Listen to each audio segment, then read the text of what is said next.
This is Bam Electric Ghost, and we're live on the air with Genevieve Skory. And we're going to talk today about your ability to help entrepreneurs, not quit and not give up. So we're gonna get into that as your story. And before we get into the depth of your story, we always ask any guests on the show a couple questions. What motivates you, and why do you do what you do? That is so good. I know I was prepared for that question. I think it's a great question. I think especially right now, I think it is the best time ever for people to consider having their own business. And for me, business is figuring out a way to monetize a passion that you currently have. So a business could be being a recording artist, a business could be being a dentist, a business could be running your own business, being a coach. The thing that drives me and the reason I do what I do is because I remember the time where we were sitting in our basement and thinking, what else can we do? We don't feel like corporate is for us. We have different passions. We have different things we want to do. And we set out on our own. We learned the hard way. And learning the hard way is definitely not the best way. You get a lot of great learning the hard way for sure, but talk about feeling like quitting. And I just feel like there are so many people that have amazing stories, amazing passions, have a lot of gifts to add. And when it comes to actually breaking through the mental barriers, everybody needs like that dream advocate, that person that's going to stand there and hold your dream up and go, this is what we're going for. Remember? Because the brain does not really easily give in to new things. So my passion is helping people at a time that they really need the most help. And I believe the world really needs more good businesses, more people pursuing their passions, more happier people out in the world. That's why I like to do this podcast, because I like to give people a chance. I like creative people, and creative people aren't just musicians or filmmakers or painters. Creative people are entrepreneurs. Yes. People are people who have a small business. People have that are life coaches or mentors. Anything you do, I think all human beings are creative. And sometimes people put this like they think you got to be Shakespeare, you got to be Miles Davis, you got to be Prince, you got to be something, somebody like that, Bob Dylan. It's like no, like everybody every day you use your creative capabilities of your brain and your soul and your everything that you are. And that's why I tried to thread the needle with the show. I mean, when I first started doing it, people say, well, why would I be interviewed like a CEO by a musician? And I proceeded to point out, through the interview that there was some synergy between like what he does and what I do. And if we've been able to thread that needle and get this out there in the world so that people understand, like your secret sauce is you. Yes. And when people start to realize, they give themselves permission structure to be like self-actualize, Mm-hmm. And everybody wants to be in a box. Now everybody wants to do 9 to 5.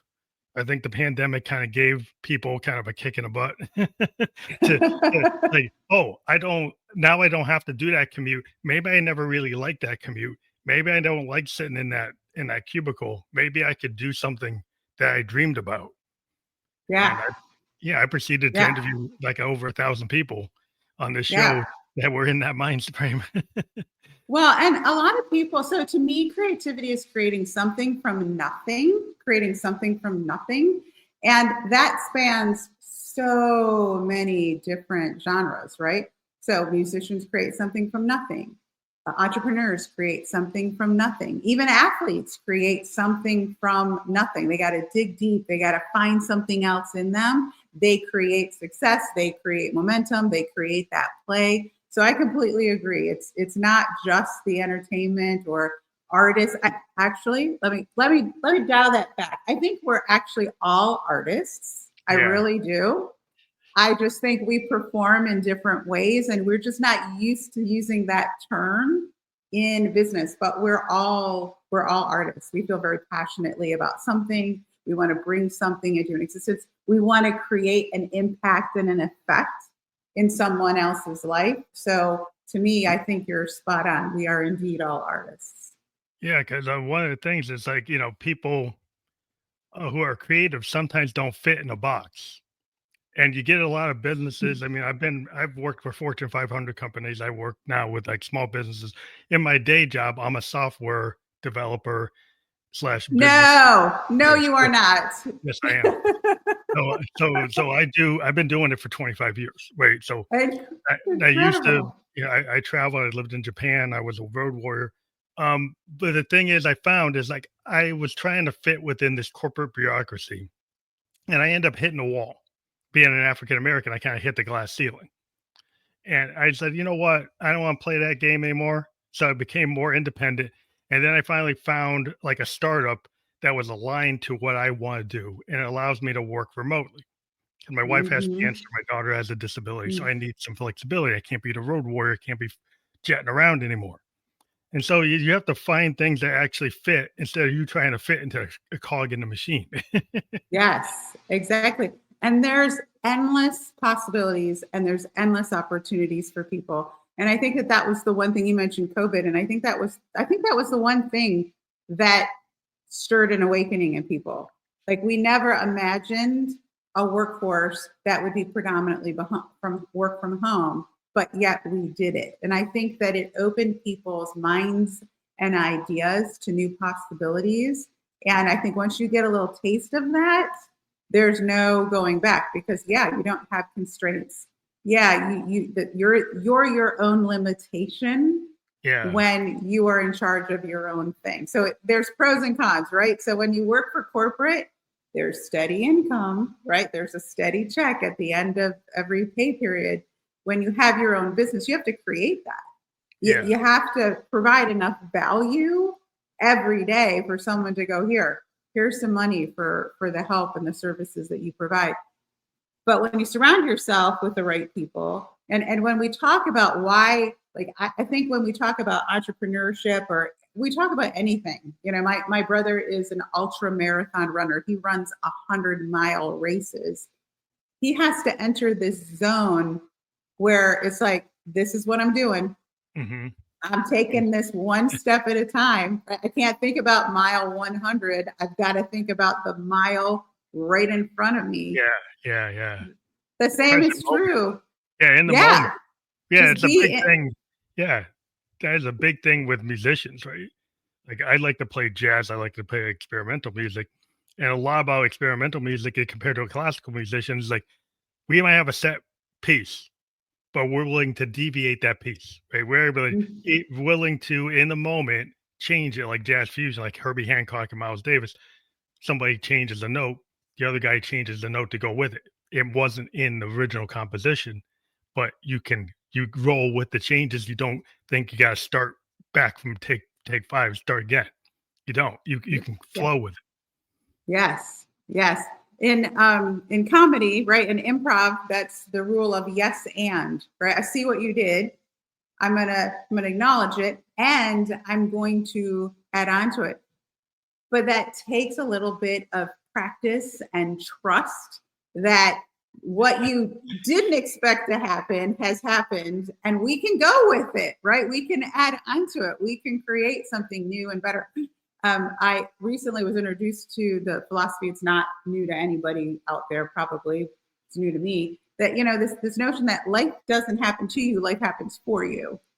And so if you look at everything in the moment, the cues you're getting, the paths, the different choices you're getting, the openings of doors and windows that are being opened for you, the opportunities really are endless. But I think the things people struggle with is like you butt up against, like I love entertainers from the standpoint of they just are bred differently. Like for at a very young age, you learn what you just said. You learn to improvise. You learn that at a very, very young age, which is a gift. Business people, we're not so good with that, right? No, because everybody's got to have the plans. Like I work with people and we're always running scrum sessions. We're running action meetings, and and we're trying to run to according to the plan. We got our business case, we got our use case, we got the project plan, got the SOW, got the charter, got all these things. And then life happens and thing doesn't go the way it was supposed to, right? And then you're not on the plan. Where you take away from QA, you take away from this, take away from that. You have to kind of be like that fusion jazz musician, and that's why I've always been able to kind of left brain, right brain. Like, how can I be in IT and be a piano player or be a musician? Because I see it as the same thing. Right? Math, music is math. Music is frequencies and timing. Right? And so in computers, it's all frequency and code and timing and basically flows, like workflows. And your music is a workflow. You get multiple parts, like at different timings, things are supposed to happen. And so if you think about that and you start to see the relativity between things, then it's not, you don't have to stay in the lane. You can take things from one lane and apply it to another. That's where you get the Da Vinci. You get the people the Renaissance mindset. Yeah, you can have art, science, spirituality all mixed into it, and you come up with that era where people were art, science, spirituality. It's all mixed together, right? It's like, why not? Yeah, and there is some truth to the fact that business is actually a spiritual venture. It's a spiritual journey. It's a spiritual venture. You're finding things out about yourself that you didn't expect. You're learning to trust in, in things that you didn't know you needed to be trusting in. And you need to dig deep and find out that you're far more capable than you actually ever really thought you were. I mean, I know you experienced that as a software developer.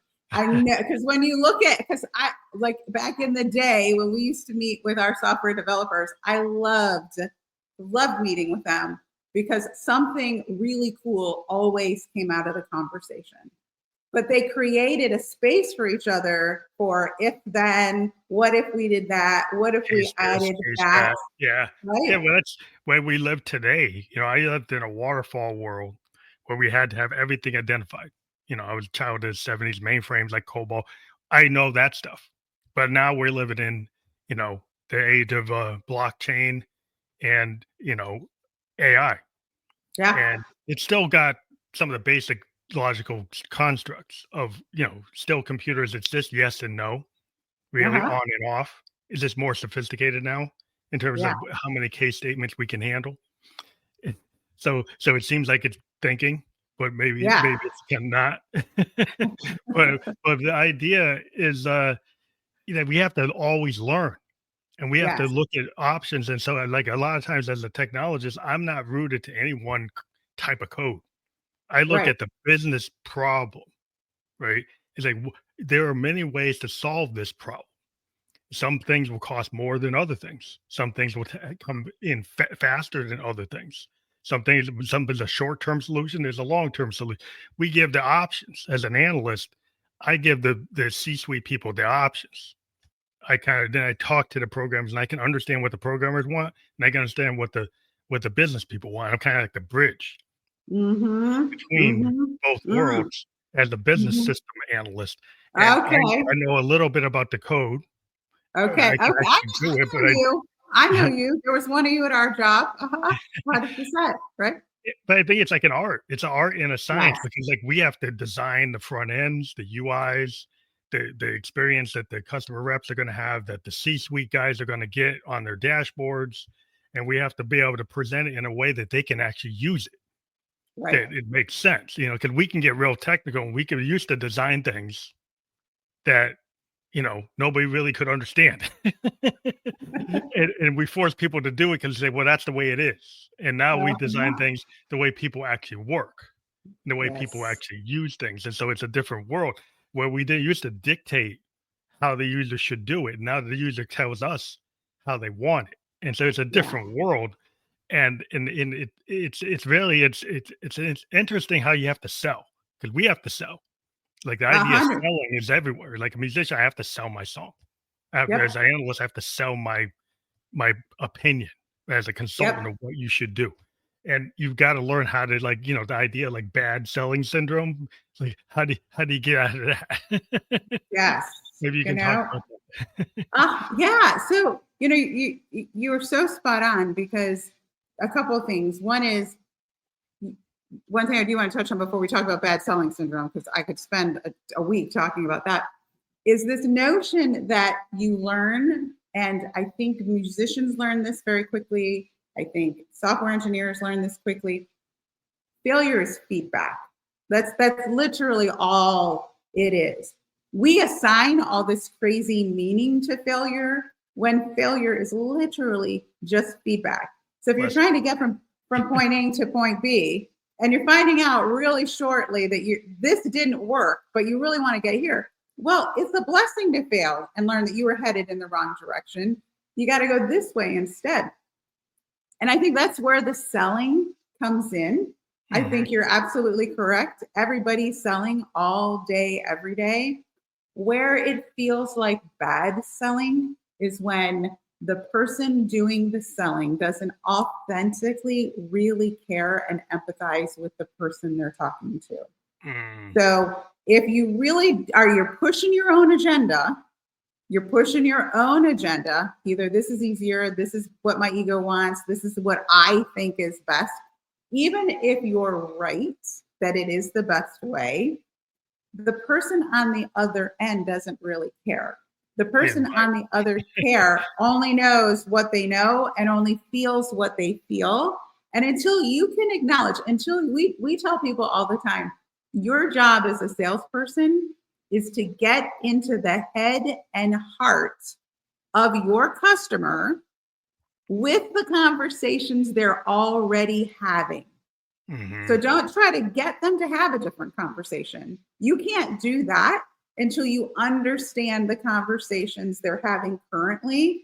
Get in there with them, feel it, understand it, acknowledge it. Then you can steer the conversation. But otherwise, it's just bad selling. It's just ego. It's just, I feel like you forced me into something, whether it's a song, whether it's a methodology, whether it's an outcome. Nobody wants to feel like they didn't have a say in where we were going, how we were going to get there. I think it's all about listening, because, sometimes people have a top-down approach to, and if you have a more collaborative approach, yes, then if you have real listening skills, so the listening skill is not just what the words coming out of somebody's mouth are, but right, the words, the meaning behind the words, the nonverbal communication that's happening, like, the situational awareness of where you are, the culture you're in.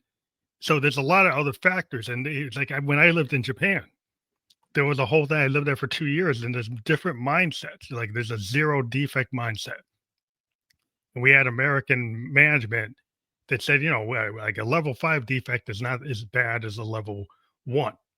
But in Japan, like level 1 through 10, they looked at it all as level 1. Awesome. Okay. And so there was like a zero defect mindset.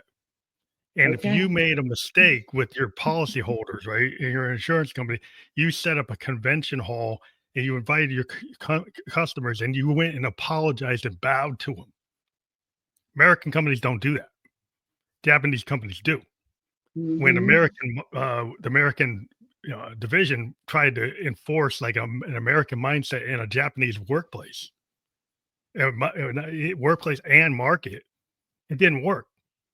Because like the Japanese understood their market. They understood where they were.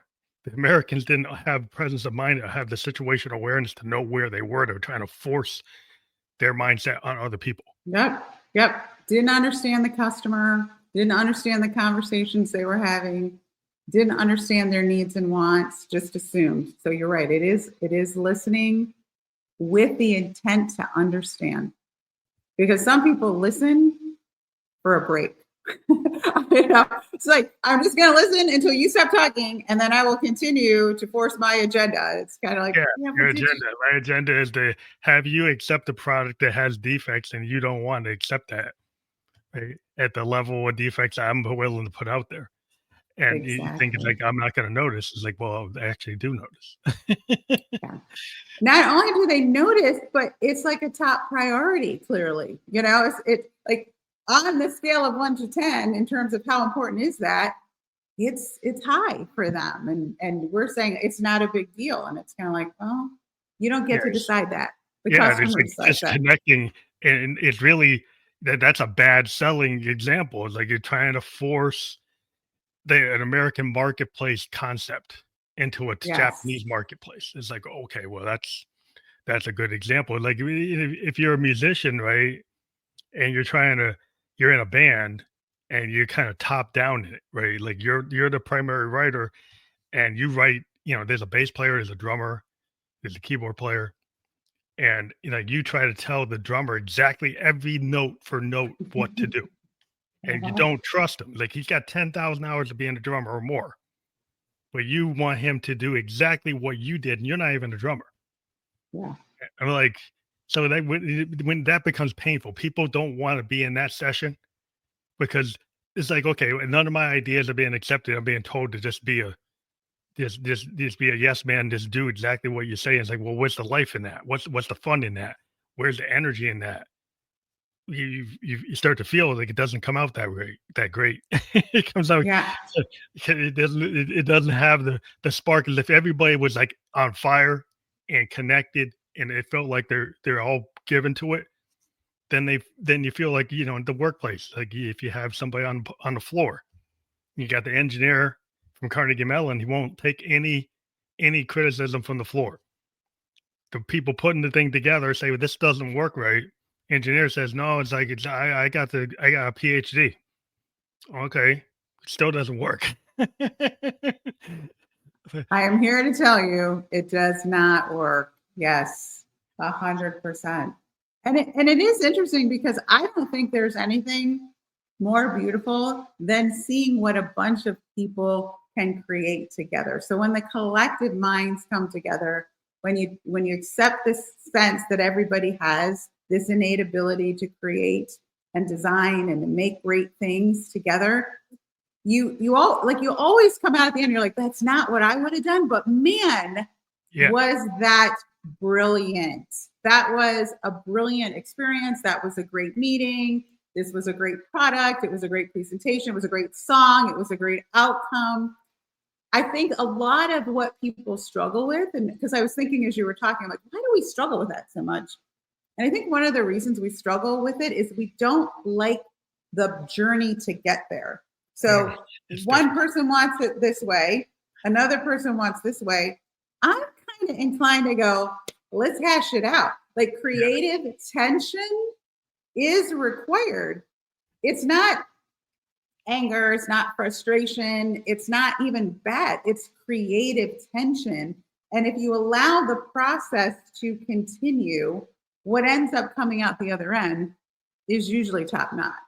Super, it's super top. that kind of session. If you think about it, there were like all this documentation, but there's a whole like lore about McCartney and Lennon having like these like arguments about Beatles songs and like the direction, because they were both kind of co-equal creators, and they would have these directional arguments.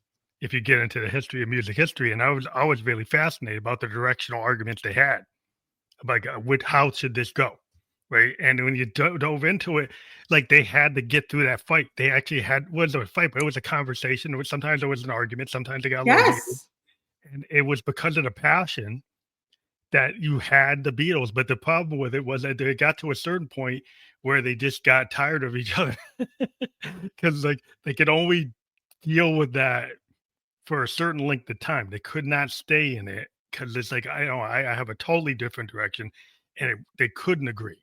So they went off on their own. And so there's sometimes things will come together, it'll work, and people should be in that room. And then sometimes you find out like, I don't need to be in this room anymore. I need to go in a different way. Yes. I think the difference is philosophy, right? So if we all agree philosophically on a baseline of we share core beliefs, then we have a core set of emotions that are we all experience the same thing. But then what happens is the actions that get dictated by that tend to be different. So if our beliefs are different, well, then we're going to have a different set of actions. So we have to align on what are the beliefs. And I do believe in that case, they just got to a point where like, we just fundamentally believe different things. We believe different things. Gotta go. Directional, like the way you want to go. Like somebody wants to go and do like art rock. Yes. Somebody wants to do pop songs. Somebody wants to do experimental music that's never going to hit the top 10. And somebody wants to do something that wants to be in the top. So it's a philosophical argument. It's like if somebody wants to build very specific devices, somebody always wants to make a device that everybody wants, that everybody's going to go get it, right? And somebody says, "Oh, I want a very specialized thing that only certain people are going to get." That can become a totally philosophical argument about like, is this for everything? Is this a everything? Is this a very specific thing? And you can get, I've been in a room with engineers. It's like, no, it's like, this should be this way. And they stick to their guns, and then they go off and they make their own company. They go off and do their own thing. Cause it's like, you know what? Cause you're not, they it wasn't working there, and they didn't want to just be part of it. They had a passion. They had an idea. They want to see it all the way through. So when you have a vision, but if you're more willing to like, okay, I'll adjust my vision to fit. And at certain points in your life, you might be in that place where you might be just learning, or you're willing to supplant like your full vision. But at some point, like when you want to be successful on your own, you say, you know what, I got a lot of unique visions and they don't always get enabled here. So I got to go off and do it myself. 100%. Because if you don't feel fulfilled, like everybody has a certain set of human needs. And one of those needs is contribution. And if I'm in a room where philosophically I want to contribute in a different way, then it behooves me to go and find a different room, a different table, a different conversation, a different thing, because I can't get my needs met there anymore. So that is that's one of the reasons that a lot of times people diverge, and and I think it's interesting. I think it's okay. So the topic was, successful people do feel like quitting, right? Everybody feels like quitting. Successful people don't quit. I think in some cases, successful people do know, not necessarily when to quit in general or in a final way, but they do know when to pivot. So they may stop doing something to start doing something else, and that's okay. It is okay to say, well, this doesn't serve me anymore, so I'm going to go do something else instead. The kind of quitting that I try to help people avoid is I'm just frustrated. And so I'm quitting because I just... argument. Like you get into a heated argument with a boss and you're like, well, this is and what I found sometimes it's like, you have to be kind of looking glass self, look at yourself, right? At some point in my career, I was doing all these different types of businesses within insurance, and I needed to learn another area, right? I needed to go from like health to property casualty or reinsurance. Now, I didn't have really any experience. Like everybody wants 5 years. Nobody wants to hire you unless you have 5 years of this, 5 years of that. But I found a company that was willing to have me come in and learn, which is rare. A lot of people, they actually saw what I've been doing, and then they saw that this guy wants to go and grow in a different way. He's gone to Japan, he's done this, he's done that, so he probably can do it. So they gave me a shot without having all the 5 years. And that's so I felt like, this is a way to go in, and now I want to stay in here. And I've had people come to me and want me to go back to where I was, where I had 20 years. It's like, well, why would I do that when I'm on this path? And I know I got to learn. I don't have the 5 years. I've got to build up 5 years. So I'm not going to go back just because somebody gives me 30% more. That's a short term. I could get 30% more. But if I stay long term, I could be like, I could make 50, 75, 100% more. So it's like, so you have to sometimes you have to short term sacrifice. Yes. For the long term gain. Yes. You do. And you were very clear about where you wanted to go. So a lot of times people often feel like quitting because they haven't really thought through, where do I really want to go and why? Why do I want to get there? Because you and I both know it doesn't happen overnight. So that 5 years that they gave you, what a blessing that they were willing to take you under their belt and help you learn for 5 years. A lot of people never get that opportunity to make a shift like that. And they go down the wrong path for a very, very long time for money or for something that's going to happen in the future. And because it takes so long to be a super success, what I call a super success, meaning you have what you want when you want it. It isn't always about the money. It's about that emotional thing that you wake up excited to do and experience every single day. You were really clear about that. So when something else came along, even though it was more short-term money, you were able to say, that doesn't make sense because where I want to go is here. And I know why. A lot of successful people are very clear about exactly what they want, which means that they're able to say no to the things. Mm-hmm. So the noise comes in and they don't get distracted off their path. Because I think it always comes in. Yeah, there's always comes in. It's always people trying to the industry is they like to pull people, and this keeps on shifting roles in the same pot. To make this guy jump from this company to that company. They're not actually training anybody, and I just love the idea that I was going to get trained, which is super rare because people just want to have you where you are, with your skill set. Not willing to actually put the time in to actually train you. And today in the world is like there's all this new tech, there's blockchain, there's AI, there's all these new opportunities, and you take it being in software, you got to learn anyway. And I think in life you really have to learn. It's like you have to be willing to be a little uncomfortable, right, to be successful. Like Bowie, I just mentioned, David Bowie said that he didn't feel successful as an artist unless he was treading water a little bit artistically. And I thought, as an artist, I was like, wow, that's really cool. He doesn't want to just phone it in.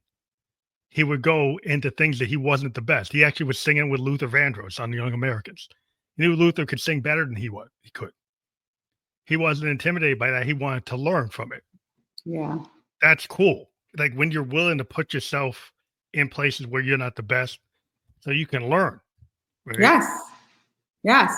Because successful people value growth. That's another need that people have. And we find that successful people value that growth opportunity, which means being uncomfortable. It means being really bad at something for a while. Like most people, they just want like that immediate success. It's like, well, I signed up and I thought it was going to be fun, or I signed up for this, or I started doing this and I thought it was going to be fun. And the one example I always use when I train or speak is, how how many of you are moms or dads? How many of you have ever signed up in elementary school for that instrument class, right? That your kid comes home and says, I want to play the violin. And you're like, yeah. And you've got these great images of this child, and they come back and they're practicing, and it's horrible. Like your ears are bleeding. You're like, oh my gosh. But they gotta be really bad in order to get good. Yeah. And you gotta create hours. And whether or not you actually stick with it, that's the thing. Because right. it is like you don't sound good. And like any athlete knows, like you're trying to make that 3-point shot. How many hours are you there where you don't hit it? Right. Like it's like the noise that you hear from somebody trying to play the violin. Like most of the time, you're not going to hit it until you get the muscle memory and the coordination. It's the same thing on the instrument. You have to get the muscle memory. Once you got the 10,000 hours down, you put it in, then it's there. It's just getting to the 10,000 hours. Not everybody can get to the 10,000 hours. They'll drop it. Yeah. And I think that's why people need coaches. I also think that's why people need an understanding of the learning process, and they need an understanding of this is all normal. We have all done this. Like every one of us will say, oh yeah, I remember when I was really bad at that too, right? Every one of us has those cringy stories where you're like, yeah, I was the bad seller, or I was the bad organizer, or I was a bad leader. And you learn from those things if you value the growth part of it. But we don't talk about that enough. We don't talk about like, you're going to start this off. You're super excited. And then you're going to hit the pit of deception, which is a cliff, by the way. It's a cliff. You're going to, and then right at that time that you're going to say, I cannot do this, you actually need an advocate.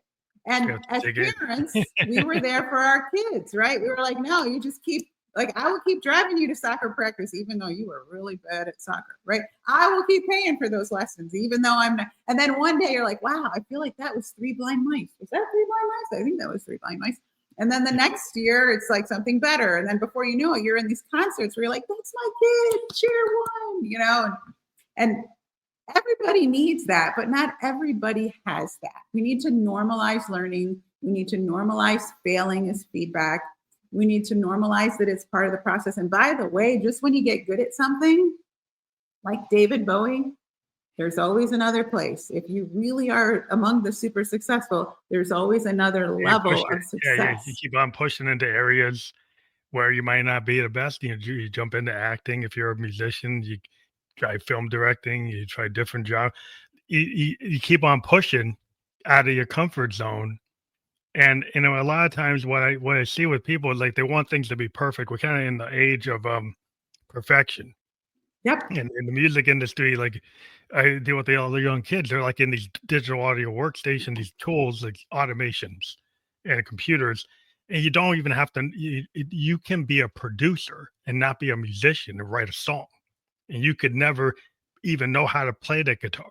You might not know how to play it, but you could actually write a song. It could be a big hit. Because a different skill set. It's like music theory and you learn how to put things together. But it's a different mindset between being a musician, though. Like if you want to be that musician that plays that bass or the trumpet, it takes time to do it. If you want to be the producer, that's a different thing. Some people try to say they're the same thing. And that's where there's a problem where people kind of misalign things and they don't fully understand. They think you can 0 to 100. And it's like different aspects of things. And it's hard to explain to people because they always just think you see on the net, it's like, oh, you can be a millionaire in like 10 steps. Like, really? 100%. Every time I keep saying 100%, but like, that's so true. Like, and even as I'm out, and it is, everything happens so quickly now. AI isn't helping with that, right? Everything happens so quickly. People expect instantaneous success. And things are going to change as quickly as they are coming out now. So we're at a place where technology is just changing at such an incremental growth curve that like things aren't even going to look the same a year from now as they do today. Totally, like it's the age of the horse and buggy switching to the gasoline, and that was like a big shock to everybody who was putting the horseshoes on the horses and making the car, suddenly they had to go and learn how to deal with engines. And maybe they couldn't. And so they weren't able to get on that. Other people got on it. But we're in this kind of shift where even in my industry, programmers can be replaced by certain levels of AI. But the human factor is still a big thing. Because so big. No matter what tech can do, what the machine can do, it's the human perspective that why somebody pays for a consultant. Because it's your opinion and your kind of advisory point of view. And I think that it's that human kind of secret sauce of every individual's and all their human experiences is not what the computer has, because it doesn't have the map of your brain, everything that ever happened. It has information, but doesn't have those experiences that happen to you. Yes. That's our edge. Like the experiences have not been digitized yet. The connection, the experiences, the empathy, the history, we are a plethora of emotions and experiences and abilities to connect. And that's never going to be replaced if we're wise. if we're wise, we need to be a little wise about it, but if we're wise. But I think it's also an amazing opportunity for people. I really do believe now is the time for people to have their own thing. I think the playing field, because of technology, is very even. People can catch up in no time at all. Yeah. But we have to be willing to be bad in order to get good. Yeah, well, you just gotta, if I go back, I mean, this is like episode 1,235. I went back to my first episode and compare it to what I do now, it's like terrible. And the thing is with podcasters, there's really interesting information. Like most podcasters stop after the episode 6 or they don't even get to episode 10 because they have certain expectations. They think they can go 0 to 100 and then they don't hit it and then they give up. I had this mindset. It's like I like doing it. Like I like playing my guitar, like I like playing my keyboard. I'm going to do it because I love it. So if I love to Yes, do something, I won't stop it until I that's decide I don't correct. love it anymore. And like you have to understand, why are you doing what you do?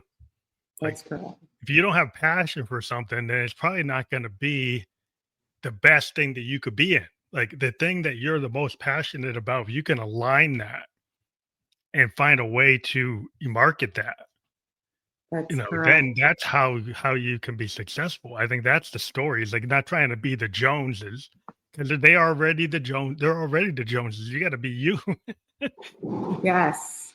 And you tapped into it 100%. It makes you happy. The process makes you happy. The connecting makes you happy. You're not doing it for some grand prize that happens in the future. You have mastered the art of enjoying the work in the moment. And as long as you continue to enjoy the work in the moment, yes, that's what gets you to episode 1000. Did you say 350? What are we? 235. Holy cow, right? So that's what gets you to episode 1235 when most people don't make it to 10. Yeah, it's like that's why I tell people like you got to put the work in. And if you're in the cutting room floor of any artist, like you go to their loft, there's all these paintings, none of them are in the gallery. You go to a writer, there's all these manuscripts that never went anywhere. Every artist has that story of the level of work they put into their craft. And not everything is out there in the world for everybody to see it, but everybody sees these like 0 to 100 stories, and it's not the truth. The truth That's is correct. the level of work people have to put in. That is correct. It was 10,000 hours of overnight success, right? Yeah. You just didn't see the 10,000 hours of learning and failing and rejection and self doubt. You didn't see all that. And it looked like an overnight success, but it really wasn't. But it's interesting because like reading in your information, like you're mother of a successful like YouTuber. And Yes. YouTube is all about like people having like their secret sauce turned into like their personality, their how people see them, right? Through and it's their unique vision, and you really can't clone that. It is every YouTuber is their own kind of brand, right? Yep. Yep. And it was really interesting. There's four of them. And I've always told them, like, you guys are like the case study of what it takes to actually be a successful entrepreneur.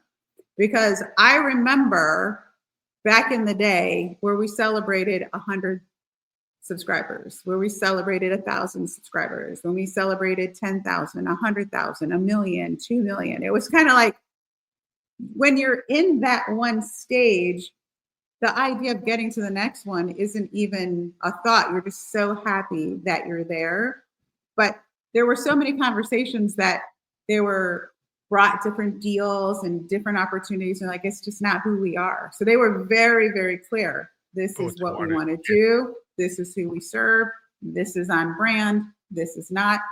And that's the same for anybody. Even like every day, like we talked about noise, you and I a minute ago.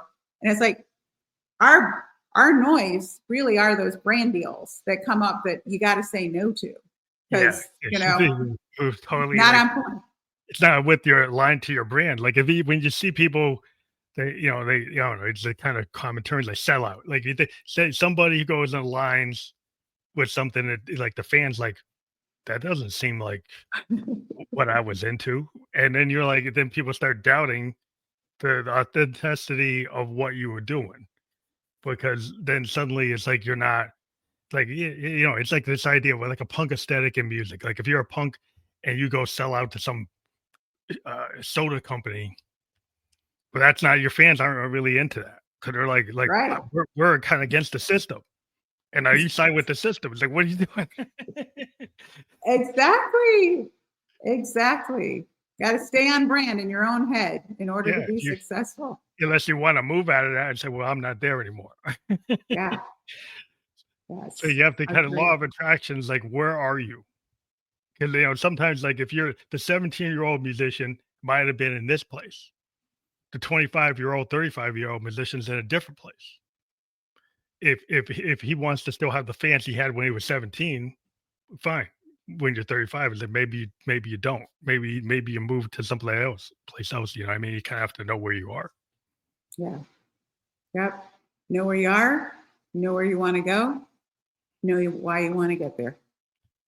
But in terms of like work-life balance and feeling like whether you should stick with something or just find a way to work it in. Is that like a pressure? Because some people might feel like, well, maybe I have to leave this to have the balance, or could I Mm-hmm. negotiate to get the balance?